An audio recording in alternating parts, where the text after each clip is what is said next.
نحمده ونصلي ونسلم على رسول الکریم اما بعد فاعوذ باللہ من الشیطان الرجیم بسم اللہ الرحمن الرحیم۔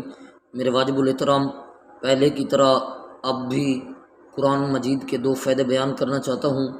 نمبر 1، جب سے قرآن نازل ہوا، جب سے قرآن کو اتارا گیا تو اسی دن سے اللہ رب العزت نے قسم اٹھائی تھی، انا نحن نزلنا الذکر و انا لہ لحافظون، بے شک ہم ہی نازل کر رہے ہیں اس قرآن کو اور ہم ہی اس کی حفاظت کے ذمہ دار ہیں۔ الحمدللہ، جب سے قرآن نازل ہوا، اللہ کے وعدے کے مطابق قرآن پاک کا ایک ایک لفظ، ایک ایک جملہ، ایک ایک حرف محفوظ ہے، محفوظ رہے گا قیامت تک۔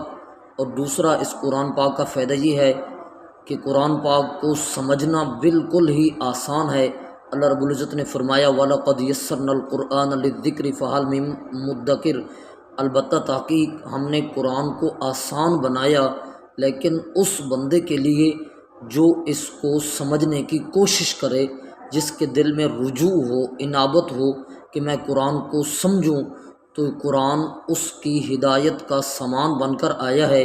جو بندہ دل سے، محبت سے، لگن سے، پیار سے قرآن کے ساتھ رجوع کرتا ہے تو قرآن اس کی بہت ہی اچھی رہنمائی کرتا ہے۔ اگر ہمارا یہ میسج آپ کو اچھا لگا، پیغام اچھا لگا، تو پیج کو لائک اور فالو ضرور کرنا۔ جزاکم اللہ خیرہ۔